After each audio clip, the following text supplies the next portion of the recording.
Hey folks, Cole Nicholas here with Cybertech Systems. Today, I'm excited to introduce you to someone who's making a real impact in our community. I had a chance to sit down with Keenan Knutelski, the Director of Community Connections. Keenan and his team are doing incredible work and providing essential support and resources to individuals with intellectual and developmental disabilities. Their dedication to folks with IDD is truly inspiring, and it's something that everyone in South Central South Dakota should know about. So without further ado, let's dive into my conversation with Keenan Knutelski from Community Connections. Here goes. We're ready. Cool. Okay. So, all right, I'm going to shut all this down because otherwise I'm just going to stare at it and this is going to work good. Yeah. Okay. So what I wanted to do today is I wanted for this to be an opportunity for us to sit down and talk about the story of CCI. Mm-hmm. And again, basically the opportunity for the current torchbearer, the current leader, to kind of be able to explain what is CCI? Who do they serve? What do they do? Mm-hmm. And just kind of help explain your purpose, your mission, and who you guys serve. Mm-hmm. Yeah, sweet. Well, thank you for putting this together. This is really, really cool. Dude, I'm jazzed you're here. Yeah. This is awesome. So that's a great question. People ask me all the time, hey, what do you do for work? And I'm like, well, we provide services to people with developmental disabilities. And they kind of, sure. Yep. Shake your head. That sounds great. Must be good. But they don't know what that means. Right. Very few people, I think, actually think about what we do on a day-to-day basis. Community Connections is a community support provider, and we do provide services to people with intellectual and developmental disabilities.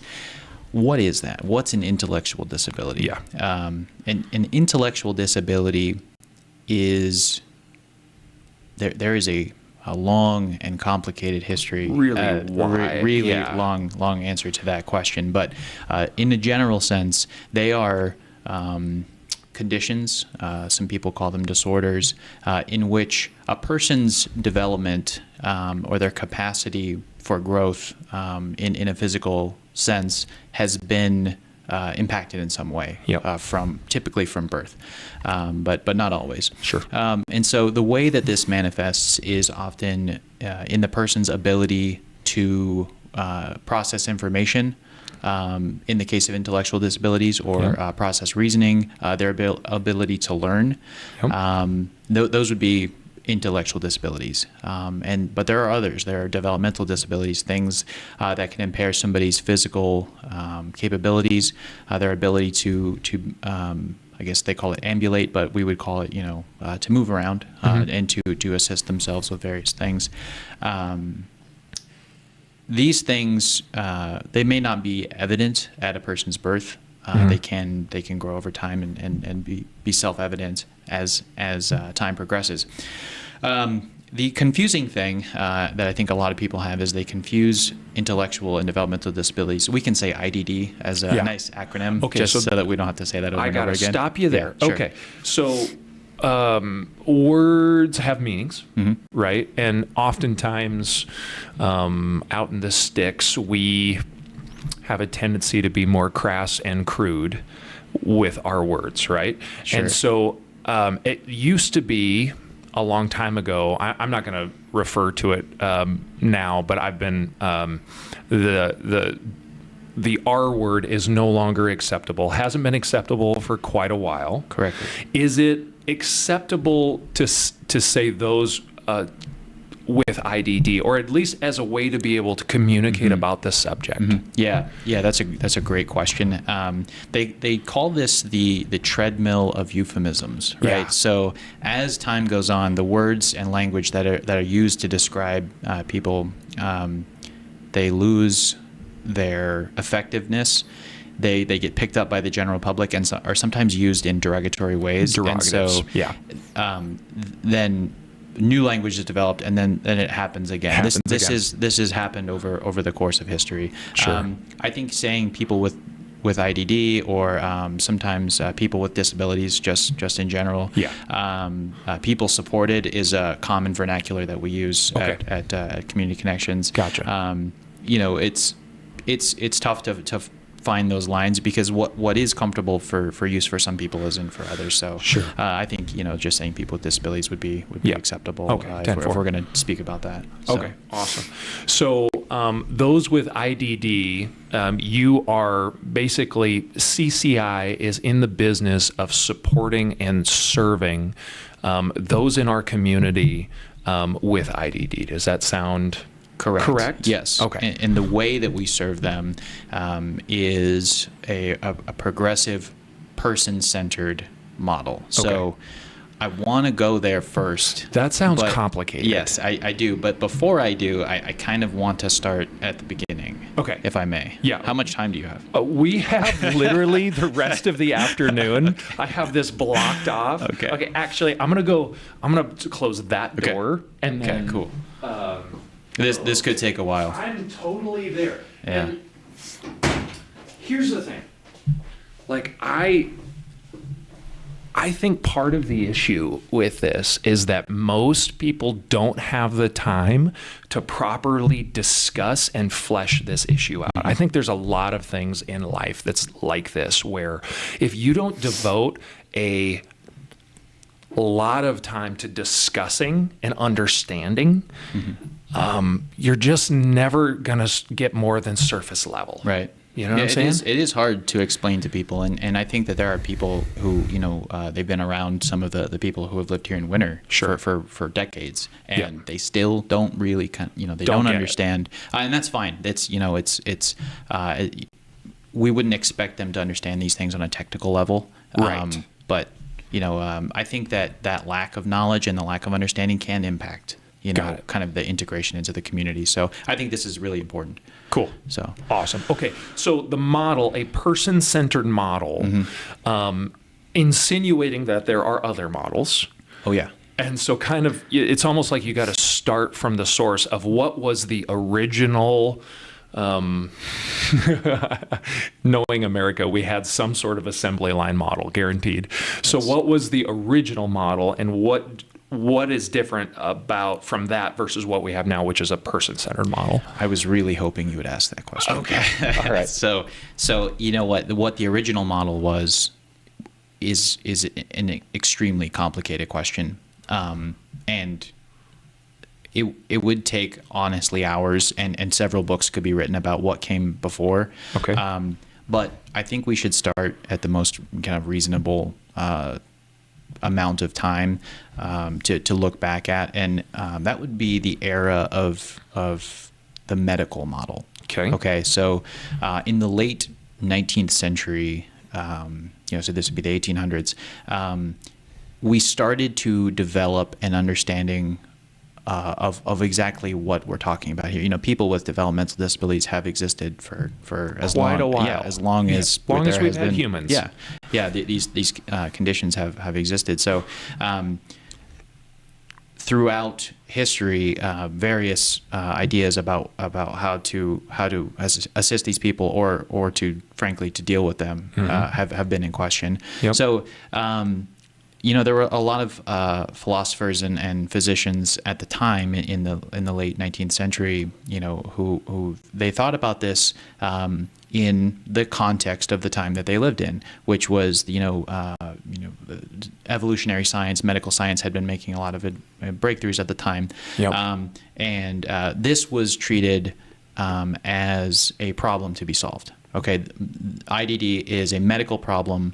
It needs a medical solution. Okay. So what they did was over probably about 30, 40, 50 years, in the late 1800s into the early 1900s, various medical solutions were devised, and it was very often a one-size-fits-all solution. You would take a lot of people, and they would be treated with medicine or various very unfortunate treatments. Sure. And these people were seen as an issue that needed solving, and so they would be segregated from society. You isolated them. Yes. You contained them, basically. Correct. Yeah. Warehousing was a term that was used. Wow. And what that turned into was institutionalization. That's a big word. That's a $4 word. Yeah. So institutionalization was the process of kind of segregating people into the hospital setting, right? The asylum setting, the institution. Okay. So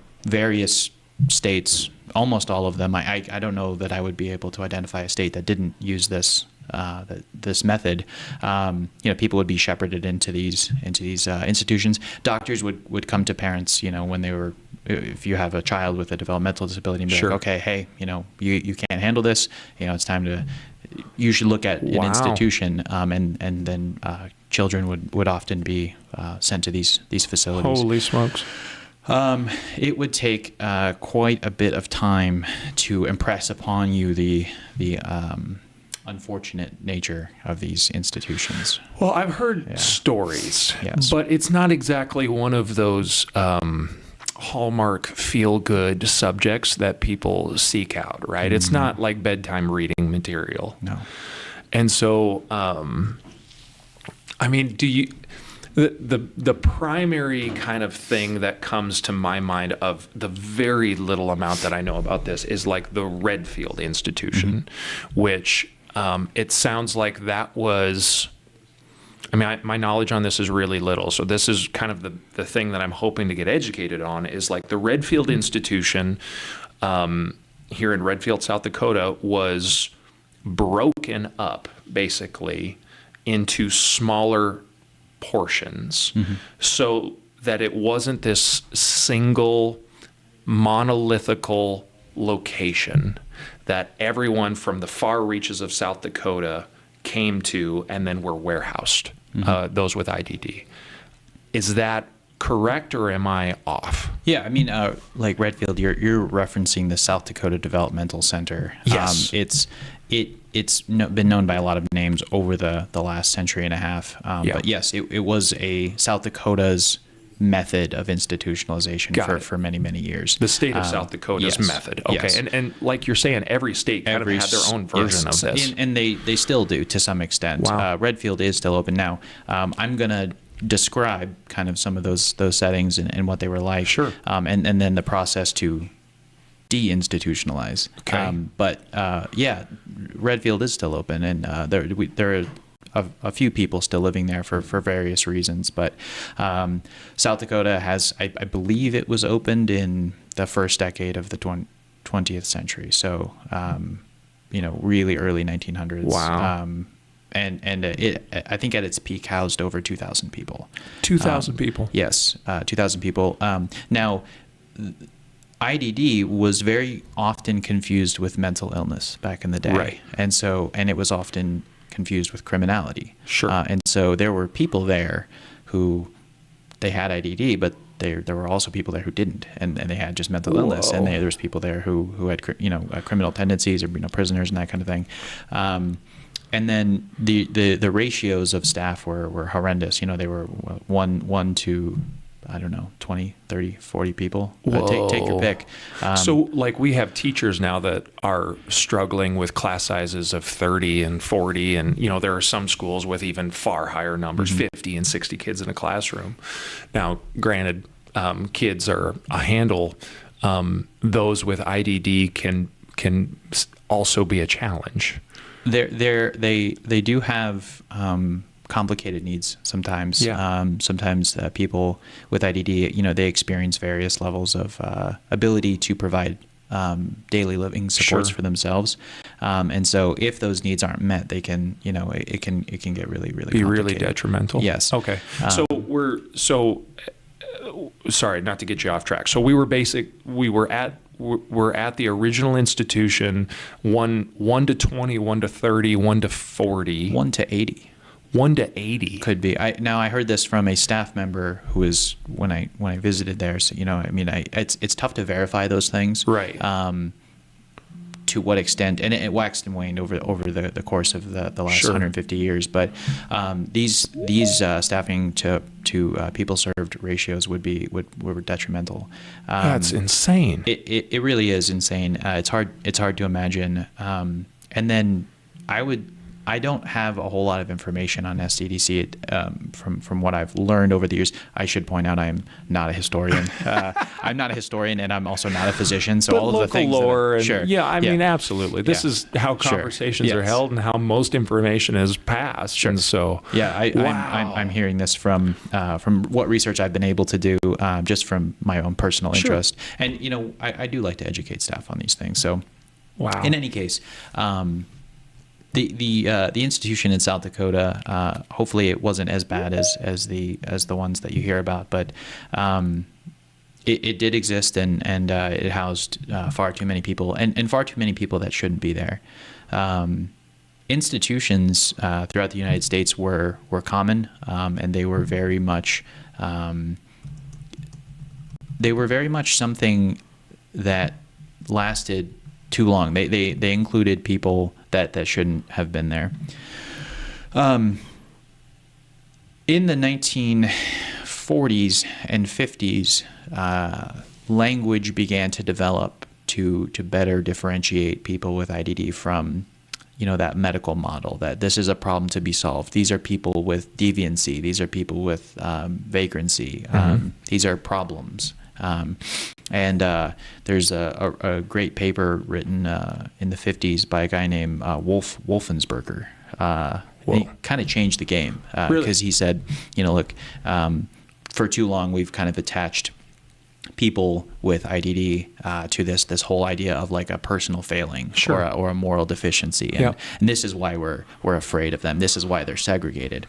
And this was kind of like right around the time of the boom of the civil rights, right? Okay. So civil rights era developed, and people with IDD began to have a greater voice. Yep. And that ushered in the era of deinstitutionalization, because I don't know if you knew this, but Geraldo Rivera actually dropped a documentary in the early 70s about Willowbrook, which was an institution in New York City. And I've heard just smatterings of that. I don't know much, but it sounds like it was just the conditions of that institution were like horrendous. However bad you think it is, it was worse than that. Wow. 80 kids in a room by themselves, just in the most appalling conditions. I read a statistic this morning in preparation for this conversation that 100% of the population of Willowbrook had hepatitis. Oh. Tuberculosis, hepatitis were super common. Malnutrition, starvation, these things. So he exposed all of this. Robert Kennedy visited the institution, and that caused enough public outrage that the era of institutionalization began to end. So that was the start. That was the start of what we can consider to be what we do, which is home and community-based services. Okay. So when you leave an institution, most families were told for 100 years, you can't handle this.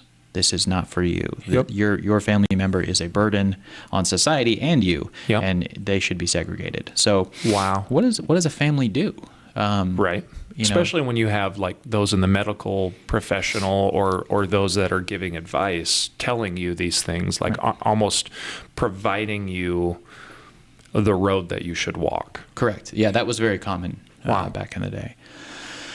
So it is complicated medically, oftentimes medically, but also logistically and fiscally to provide services to a person with developmental disabilities, depending on the extent of those disabilities. And so home and community-based providers developed across the country basically almost simultaneously. So the process that I'm about to talk about took about 20 years.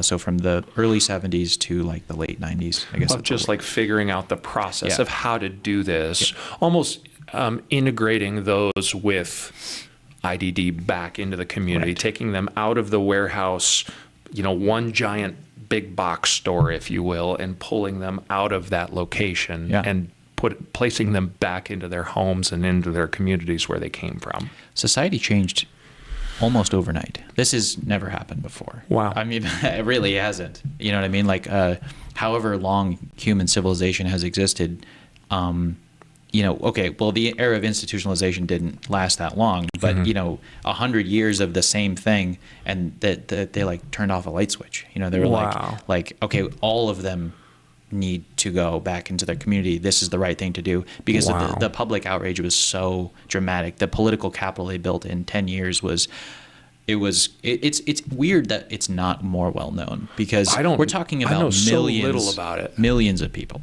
Wow. You know what I mean? In South Dakota, well, I don't know that I can cite a statistic that says millions, but in South Dakota alone, we went from over 2,000 people now to, I think in SDDC, they're hovering right a little less than 100. Wow. So all of those people are now in their communities. Wow. Where they belong. Wow.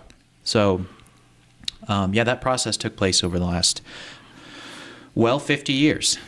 Community Connections, we just celebrated 50 years of Community Connections was on the ground floor. Wow. So from that, and help me again with a name. I keep saying Redfield because it's the easiest location that I can put into my head. But what was the name of the original institution? Or you said it's still open? The one here in South Dakota? Yes, here in at Redfield. The South Dakota Developmental Center. It is still open. It is still open. Yes. And so basically the movement is how do we get as many of the folks with IDD in this location and place them back in their communities? Correct. Okay. Yep. And so was Community Connections an immediate result of that? Like, what was the year that kind of started happening? Or this would have been in the late 60s and early 70s. Late 60s, early 70s. The original steering committee for Community Connections, the founders with their ideas began in 1974. Wow. So this was almost immediately. Right there. Yes, this was just as this era had began. A lot of deinstitutionalization didn't take place until kind of the early to mid 80s. And so CCI and most of the CSPs, community support providers in South Dakota, were ahead of the curve. By South Dakota, 10 years. Yes, South Dakota was ahead of the curve. Wow. Dramatically. We have a fella here. I can't say his name, obviously, for privacy reasons, but he's been living in Winter for 49 years. Wow. He was a resident of SDDC. No kidding. We have many people who live in their community now, and we provide services to them. They started their life to what they can remember in SDDC. Holy smokes. We still take people from that location to this day. Wow. It's very common. Wow. It's our mission to, hopefully everyone can we wouldn't be able to take everyone, but if we could, we would. No, 100%. Nobody belongs in the institution. Well, and ideally, is it something similar like in retirement homes? You know how there's kind of like some assistance and then there's a lot of assistance. Mm-hmm. And I don't know the right words to use or say, but there comes a point in all of our lives, hopefully not me, God willing, I'll die riding a bull or something. But at the end of the day, there's kind of this evolution where you progressively need more assistance as it goes. Is there something like at SDDC where like services are higher or bigger or more, and then if that's not the case, then they can come and move closer to home, or is that not how that works? There are so many wonderful questions in there that I could address. There really is. So let's talk about the person-centered model. Okay. So the medical model that came before was one size fits all. Everyone here is an issue that needs solving, and it needs solving through medication and treatment. Okay. Obviously that didn't work. Yeah. So what developed after that kind of mini civil rights movement was this model towards person-centered thinking and person-centered planning. So each person is on their own personal trajectory towards a life in which they're independent. Okay, this is the grounding philosophy of what we do. Okay. So, what on earth does that look like? Okay, this is the person-centered model or the social model, and I really don't want to get too technical here, but let me, for example, posit to you, if someone is in a wheelchair, most people would consider them to have a disability. Sure. But a person with a wheelchair encounters a staircase. This is the only thing that separates them from some degree of normalcy. If there was a ramp there, they wouldn't need any assistance getting to where they need to go. What is different between a person without a disability and that person in that wheelchair is their capacity to move up and down and to enter the building as they so fit. Nope, right? 100%. So in a lot of ways, a person's capacity to be understood that they have a disability is an environmental issue. This is a societal issue. This is not the person supported, right? This is not the person with the disability. Their character is not that they have a disability. The environment and the society that we have crafted, it privileges one form of body type, one form of capacity for movement. Sure. Okay. Yep. There was a whole lot to what I just said. Yeah, but that's a lot. But I think I follow where you're going. So basically, those with like a physical disability, the only thing that is effectively preventing them from being able to be fully integrated. Fully integrated into whatever community that is, to be in that room or in that building is a set of staircase. Correct. Right? And so we build a ramp instead of a staircase. Now there is no barrier to entry for those with a physical disability. That's beautifully said. Now, I'm a simple man. we can translate this to every form of disability, though. So similarly with the folks with IDD, yes. How is it small? Is it big tweaks that we can make? It's all kinds. If you have an intellectual disability, your capacity for the processing of information is different than people without that disability. So there are all kinds of things. There are social things, language, technology, there are all kinds of supports that you can put in place to remove the barriers that a person might have in processing information, sure, or whatever else they might need. So the person-centered model understands that each person's needs are different. And so we work to develop a plan. We call that an ISP, an individualized support plan. Sure. Supports solutions to those disabilities, those specific issues associated with the disability are developed and implemented. It's a custom plan. Correct. So it's very similar. I used to be in education for a little bit. So would it be similar to like what an IEP is for a kid? It's very similar. They're really good at English. They're really bad at math, right? So we're going to get them some support to be able to help them and improve their math skills. Right. Okay. So I'm gonna drive a car down the road, but there are 10 barriers in the way. I would ordinarily just be able to drive through the road, but each one of those barriers needs to be removed before I can get to where I need to go. Okay. Right. This is the goal of CCI. How many, to what extent can those barriers be removed? That's our job.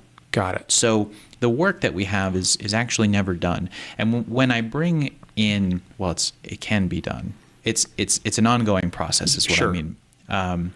But when I bring a new staff member on board, I'm like, okay, well, what is the difference between us and a nursing home? Because a lot of people have a really difficult time in understanding that. Yeah. A nursing home is, to what I understand, a static environment. It is a person, a place where people live, and they have support with their living, and then they exist until the end of their life. Sure. Right. At Community Connections and with community support providers, the idea is that they are on that trajectory towards independence, and there is a difference between when they start with us and when they end, when they proceed past the point of needing our help, our assistance, right? So you ask, with Redfield, with those guys over there, to what extent do they have a differing need and a different level of support? Yeah. They do. And they have various plans that help them understand their disability, the things that they find difficult with their daily life. Yeah. They make improvements on those things. This happens all the time. And then whatever barriers were preventing them from entering into a home and community-based provider hopefully get removed. Mm-hmm. That happens all the time. Wow. And they leave the institution. They come into a less restrictive setting, like Community Connections. That is so interesting. So like the overall goal, what do you want to call it? Basically, you guys win if you're no longer needed. Isn't that interesting? That's a weird business model. It is. It is. But I would assume it's a celebration. Yes. Because absolutely. effectively that's the win. It is when you have equipped and supported and equipped a person to the point where they no longer need you for that support or equipping. I mean, they're able to go off on their own and live a life without your injection of whatever support and equipping you had, right? Correct. So cool. Yeah, it is. Our mission statement has the term real life in it. Yeah. We say, CCI supports real people to make real choices and to live real lives. I really hound on our staff to be able to kind of get that. But it has that phrase real life in it. And we've talked about what does that actually mean? Yeah. What is a real life? The way that we interpret it, it wasn't written by me. It was written way long ago. Whoever the founders were, they did a heck of a job. Yeah, it was great. It's a great mission statement. But real life means a life without a provider, right? Cool. And now I want to be careful with what provider, because everybody needs support from people, sure. Right? A paid provider is kind of what I mean, okay. Right? So CCI, obviously, we're a business. We contract with the state to provide these services to people with disabilities, right? Yep. But one day we'll get to where we want to be, which is, if you think about that continuum that I've talked about, from the era with no support, no disabilities, to the era of institutionalization, to the era of the home and community-based services, we'll get past this one day. Wow. We will. I believe in that. Wow. Where we'll get so good at implementing these plans and removing those barriers, I'm hoping that society becomes more accepting of people with developmental disabilities, and integrates them more and more, to the point where a provider isn't needed. Wow. Now, so the tech guy in me is just like screaming right now, right? It's just like, so that kind of opened my eyes to like a potential or a possibility, because there's this notion right now of, do we just, what's a great way to say this? Do we just accept these large language models in AI there's like 4 or 5 main providers. And there's this alternative thought out there where it's like, we should have personalized AI, where almost it's an offensive defensive set. And what's quickly happening in some businesses is it's kind of creating the haves and the have-nots of sorts, where if you have a lot of computing power and a lot of raw capital, you can purchase or build these AI servers, and now your business, like, you're drawing insights that is beyond what is normal. Mm-hmm. And there's this whole ulterior thought where pretty quickly it's already consolidating in the industry, where we're beholden. Everyone is beholden to these 4 main companies, and it's almost like a monopoly of sorts. And there's another kind of thought process out there where eventually, to democratize AI to the point where AI is working for you personally on your behalf. It's almost, it's a personal AI of sorts. And for us to be on the same playing field as what a lot of these other companies are doing, we're actually going to need AI to augment what we're doing already, just to be able to keep pace with the rate of information exchange. Yeah. And so it makes me think, like, with the advent of AI, like we're right on the front edge of this ginormous wave, this tsunami that's about to hit, and everything will change in the next 5 years. I'm certain of it. But I wonder how that will affect the community. I'm almost certain positively with IDD and with support providers. How is it possible to be able to bring like a wearable or something along those lines that would be able to work on behalf of the individual first? Yeah. And to help with matters of consent, to help with matters of information processing, so that there's another processor that comes along with, because eventually we will all need, there's information exchange is going to happen so fast in the future that we will actually need an extra piece of hardware with us or integrate it into our life somehow for us to make sense of just everything that's happening. That's really interesting. Yeah. I hope that it can be leveraged in a positive way. In a positive way. I mean, the technology supports that exist now are pretty mind blowing. Yeah. But if there's any way that we can facilitate the advent of technology that can be assistive to people, we want to do that. And wow. And for their part, the state does provide funding for that kind of thing. Wow. They do support the advancement of technology. I do feel the obligation to kind of explain myself a little bit. I'm like, what do I mean by like, I don't want a world with community support providers, because we are very happy to celebrate 50 years, and I'm looking forward to the future of this company. Sure. It is a philosophical statement to say that one day our vision is no providers. But let's talk about, there is a risk associated with a paid provider using human beings to support people with developmental disabilities. There is.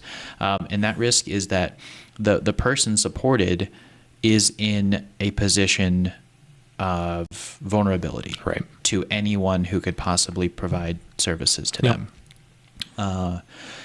The more often that a person is isolated from a natural support network, you could use that as like community, family, friends, anyone who's not paid to support them. It takes a village.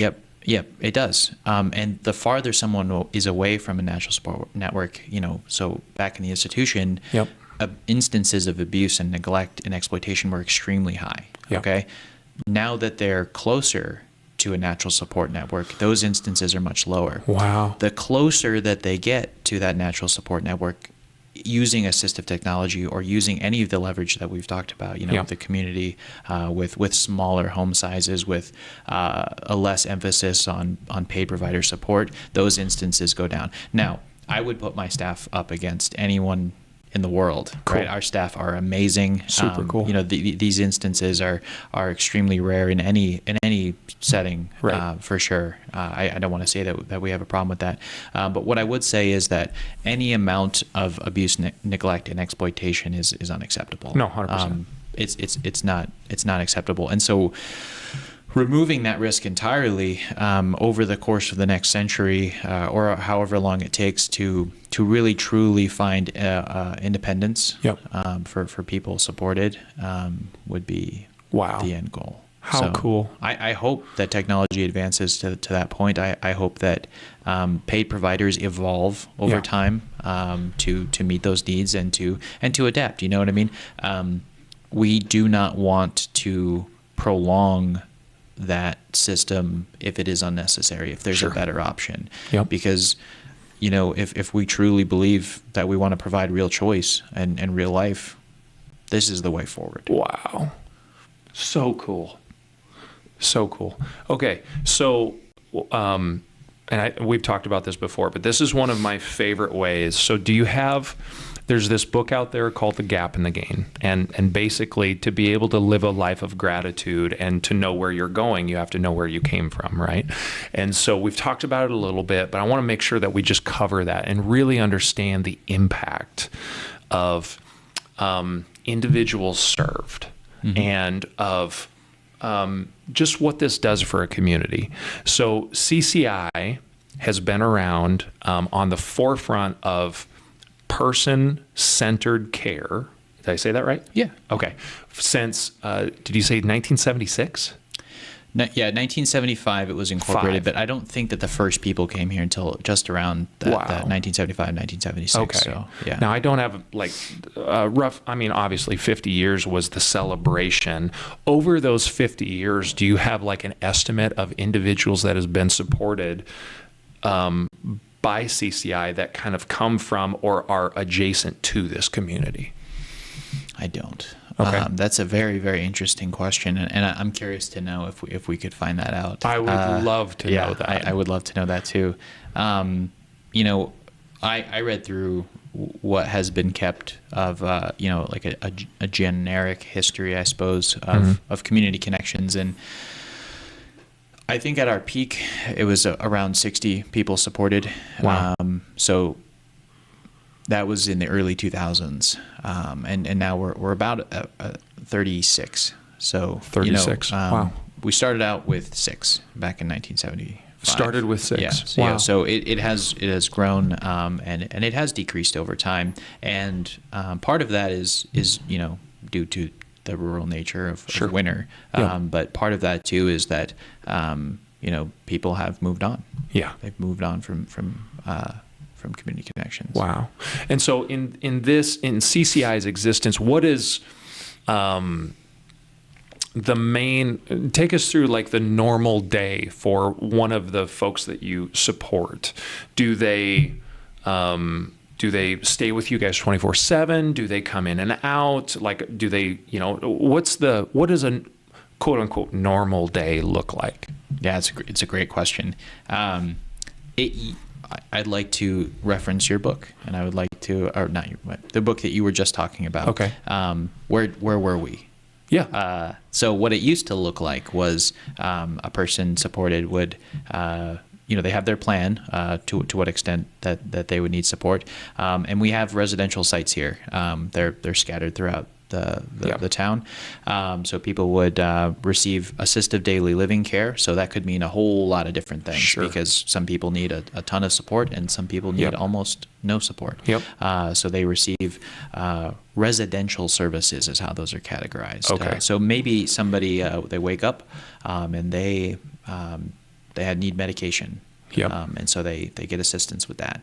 And then they decide that they would like a specific kind of breakfast, and, you know, maybe a staff member assists them with that. Yep.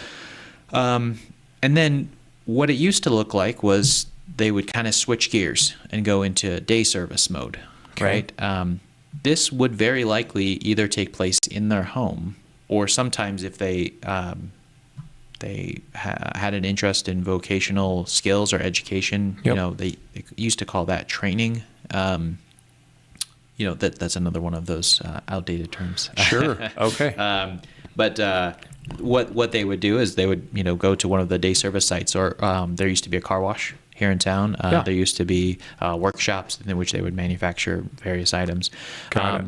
That's what it used to look like, and I think it was effective for the time. So we talked about the person-centered planning model, and that was not really immediate. That kind of developed over those 20 years of you know, the model. So while it was better, certainly much better of a setting than the institution, you know, there were things that we wouldn't consider to be optimal practice, you know, now. Okay. So today, what it looks like is the same kind of thing. We do provide 24/7 staffing at most of our residential locations. Wow. And so, you know, staff members, you know, they assist people with whatever choices they decide to make during the day. So residential services include, you know, medication administration, assistance with shopping and finances, you know, cooking and cleaning meals, and transportation. And then with the bulk of days, people, they can no longer, I don't want to get into the weeds here on federal rules, but due to changes in the way that services are implemented across the board, that model in which people could receive day services in their home Yep. has completely changed. Well, I would imagine it's fairly isolating, It right? is. I It's mean, just like what we were just talking keeps about. them stuck instead of a big box like an institution. It just keeps you kind of stuck in your own cottage. The thought of cabin fever comes to mind, right? It's just like you're going crazy inside your own house. It's not good for anyone Right. to stay in your home the whole time. Yeah. Even if some people might tell us that that's what they want. So It's it's not the not case. something that we No. can provide for them. So now people have goals. They have strategies that they would like to implement in their life, and they have plans to get there. Wow. So that's kind of what occupies somebody's day. So Okay. they come to our most people that we support spend a lot of their day at our connection building, and Okay. it's called that. It's kind of a fun name because community connections. Right. But what it is it connects people to the community. Cool. So people go there as more of like a hub of activity. So some people go there before they go to their jobs. Yep. Some people receive support for employment there and assistance with developing those job skills. Yep. And some people work on their plans Cool. when they come. So I need assistance with learning to communicate better. I need assistance with learning how to read American Sign Language.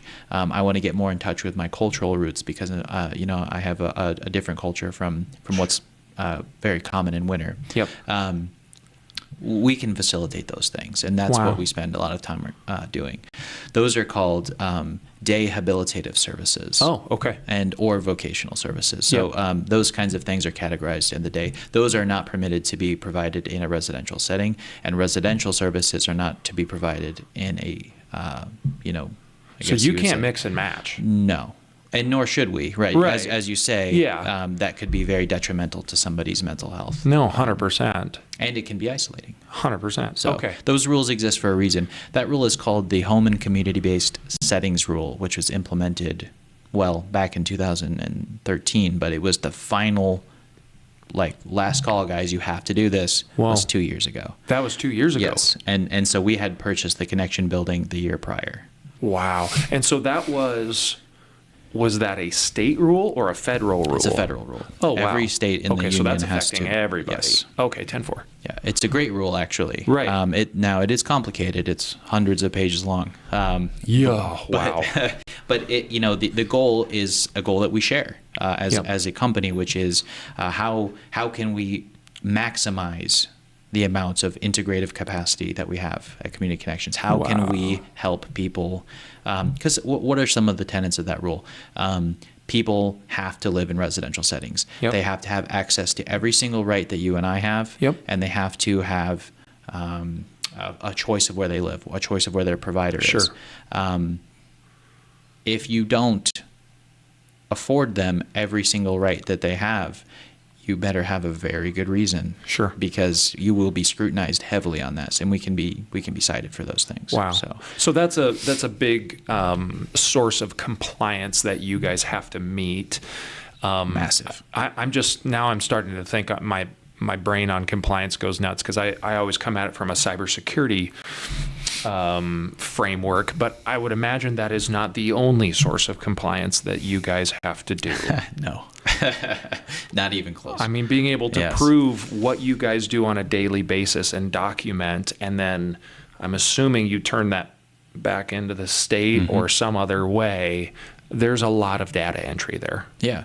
So the bulk of what we are to be compliant with comes from the Center for Medicaid Services, CMS. Oh, okay, 10-4. Yes. So because all of the work that we do, I mentioned earlier that we're contracted through the state of South Dakota. So I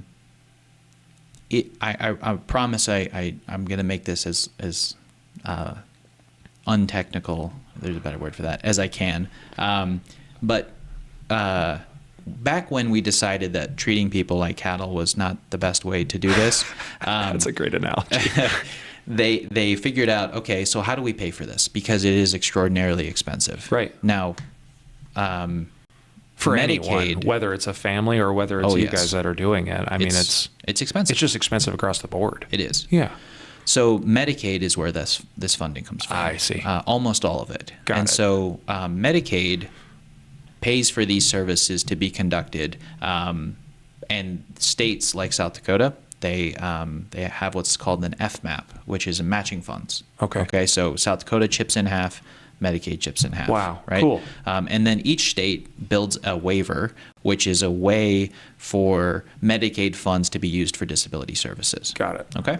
So we use those funds, but it comes with a laundry list of rules, as it should. Sure. Right? If you're going to use this money, you need to follow the rules. 100%. So the bulk of our rulemaking comes from the administrative rules of South Dakota, which match that waiver. I see. Okay. So I hope I did a good job of explaining that. Somebody, one of the other directors will probably see this and be like, well, technically you didn't get that right. But okay. So, well, and actually I want to touch on that point because I don't know if we covered that though. But like, so CCI, the acronym that was used was CSP, Community Support Provider. Do I have that right? Yes. Okay.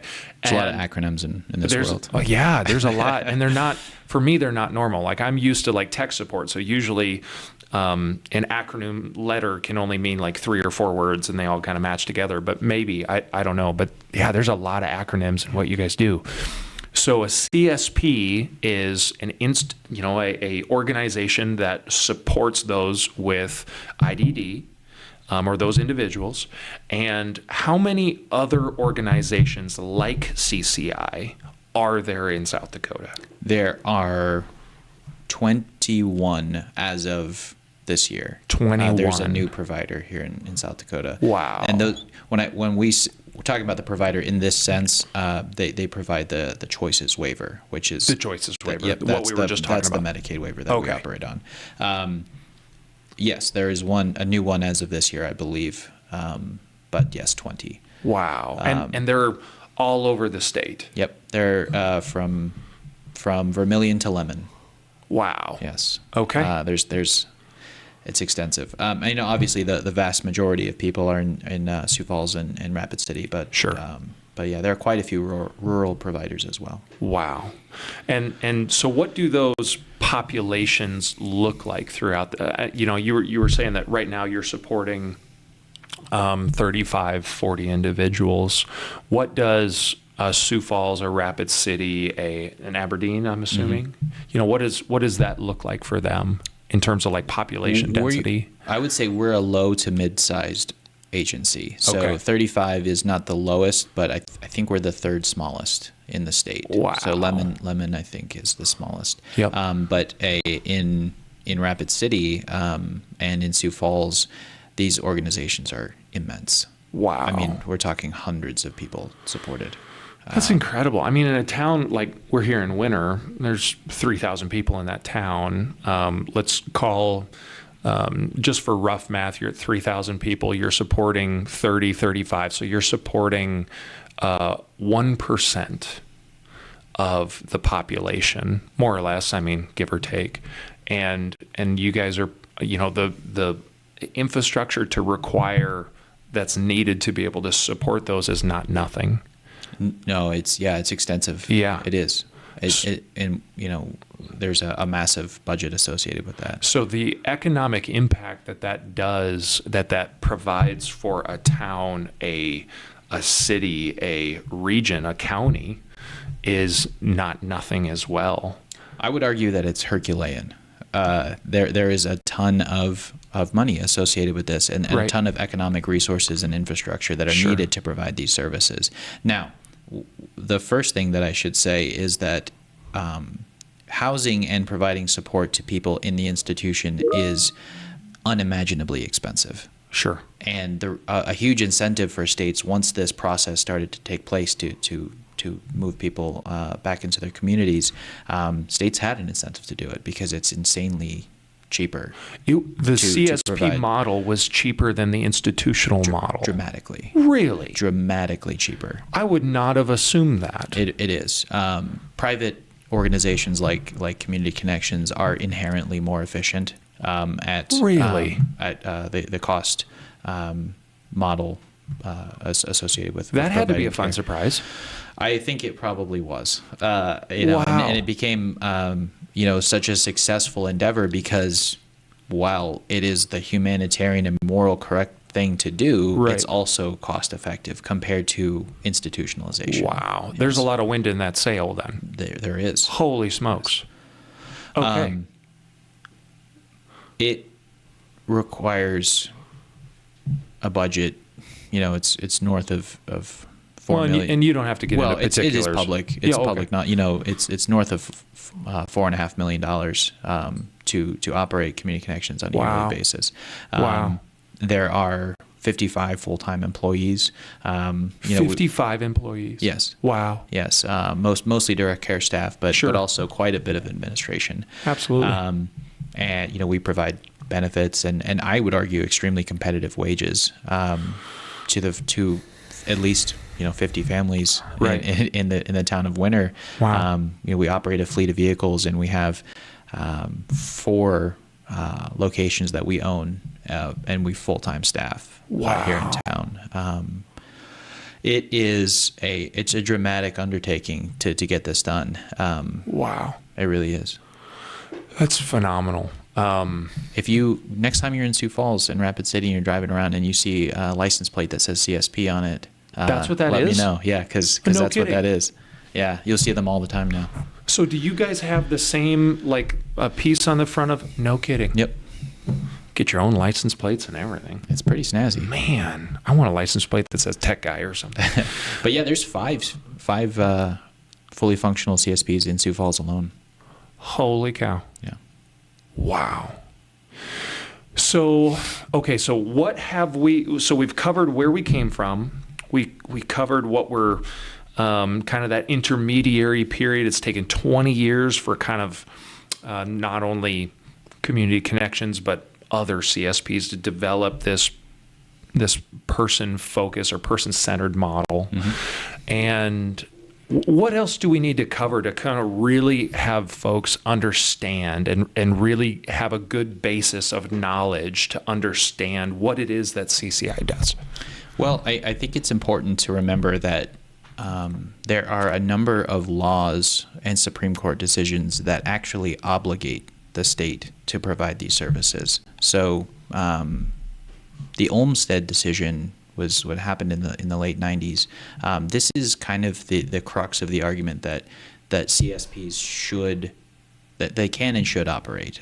You have a person who's in an institution that doesn't want or need to be there.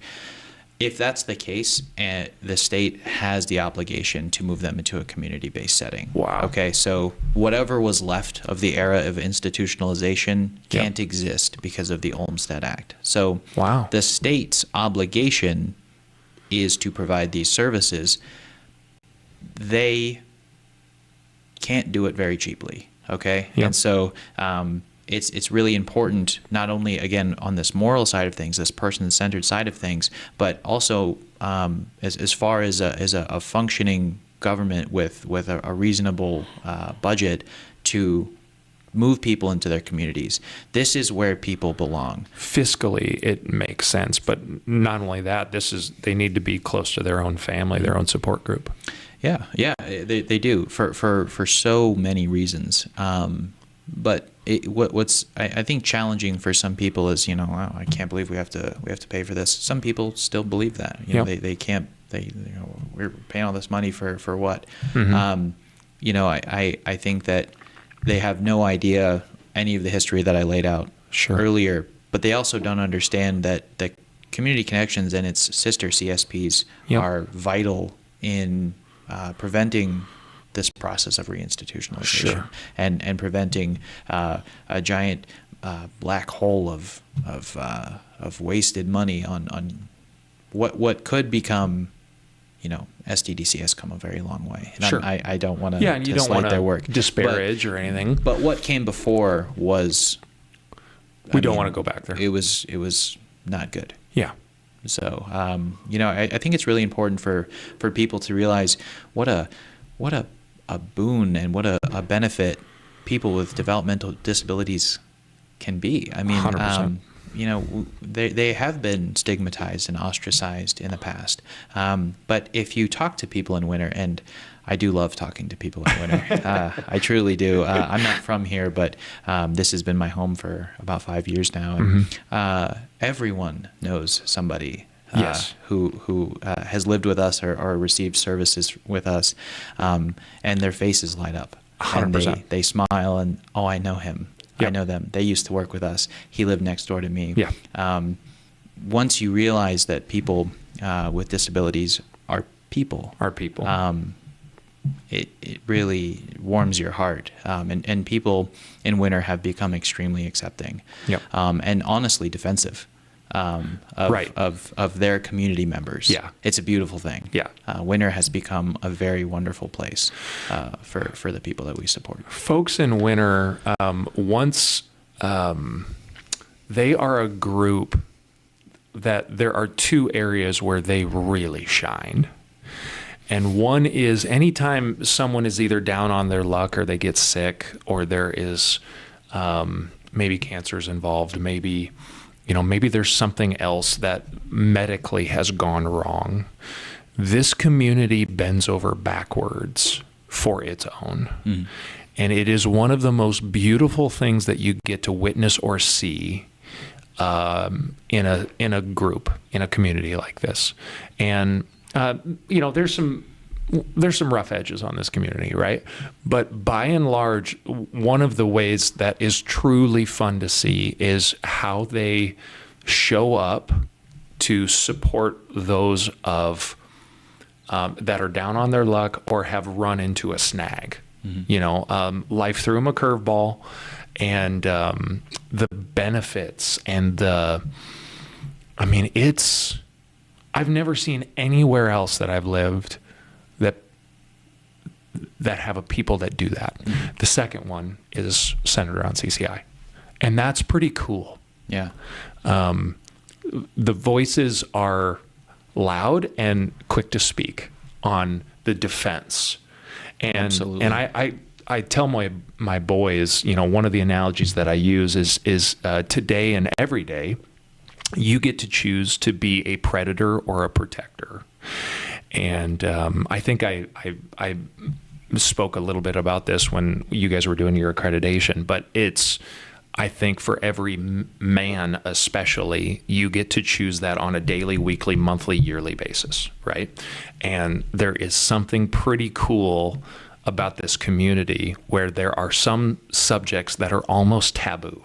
Like, you don't dare do anything. You get in lockstep. Mm-hmm. And one is when somebody gets cancer, or has a medical issue. The other one is CCI. It's amazing. Yeah. I love it. It's one of the things that makes me really proud to be from here, especially those two instances. Yeah, I did not know anything about this company or this world before my first day at Community Connections. I was hired because your background wasn't in this, right? No, I was hired in I was attending grad school, and that was the year of COVID had happened. Yep. And so I wasn't even supposed to be living here, but my wife lives here, so I was I was hiding out during the pandemic. And, sure. And I started working at Community Connections over that time while I was finishing up my degree, and I was just enraptured immediately. You know what I mean? Like, mm-hmm. Everyone in the community knows somebody. Everyone in the community is so supportive, and it everywhere that I've been, especially with somebody supported, the welcoming embrace from everyone is cool. Is truly unique. Yep. It's special. And I'm very grateful to live here. That's so awesome. If our mission can happen anywhere, I think it can happen here. How cool.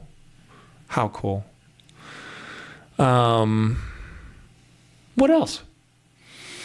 I have my adorable little notebook here. I brought a piece of paper. You brought some talking points. Yeah.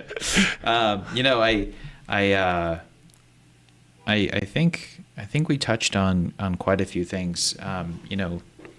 Community connections has certainly come a long way. I don't really know where the future, where we're going. Hopefully it involves assistive technology.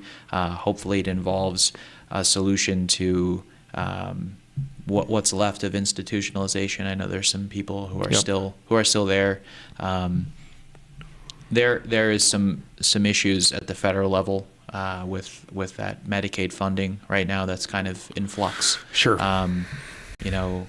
So those are some of the things that we're looking at for the next 50 years. Yeah. But as far as the past 50 years, I don't know that anybody knew that this was coming when they started Community Connections. You know what I mean? They had no idea what they were doing. Wow. And it's very, very interesting to think about. They got it right. They took a gamble. That Gordon Horgan is the name associated most, I think, with CCI's founding. Sure. He was a guy, and he knew this was the right thing to do. Mm-hmm. He knew that this whole process of people living in a segregated, inhumane way was wrong, and he gambled on it. Because the community wasn't welcoming at first. Sure. The community was suspicious of what was going on because there was no understanding of who these people were and what they were capable of. Yep. And there was a pushback on it, but he stuck to his guns. Wow. And it was extremely successful. Wow. So it's thinking back for 50 years, much longer than I've been around. Wow. I can't imagine a world without it. I wonder if they could imagine a world with it. Wow. It's very, very interesting. I'd love to know if there are any original founders or, founder adjacent, like that remember the start. I would imagine there are, but remember the start of all of this and what that environment looked like at the time and what that transition has happened, what that has looked like to leading up to today, 2025. I'd love to hear those stories. Mm-hmm. I would, I guess I don't know if I should name anyone, just, it's very, very public that, sure. That, the prior two directors, the one before, the director before me. Yep. Two from you. Yep. Yeah. She was with the company for 36 years. Wow.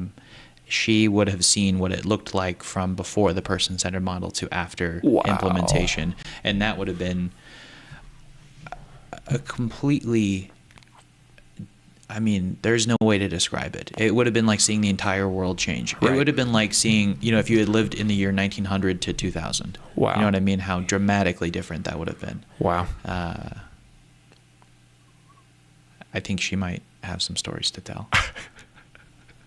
That, I love it. I think all of that, I guess my goal here from this is I wanted to be able to make sure that we had plenty of time to visit through and really allow folks a peek behind the curtain of what it is that CCI does, the work that you are undertaking, the folks that you support, and just get educated a little bit on all the acronyms, and to be able to build a vernacular so I can have a intelligent conversation with not only you, but the 55 other employees that are doing incredible work for incredible people in a really special part of the state. Mm-hmm. Yeah. Anything else you'd add? No, I thank you for allowing me the cool. chance to speak about this. My employees are probably sick of hearing me talk about this stuff, but I could talk about it for forever. I'm privileged to be able to go and do the work that I do. Awesome. And to be around probably the hardest working people I've ever met. So cool. So cool. All right. Well, thank you so much. Thank you. I really appreciate it.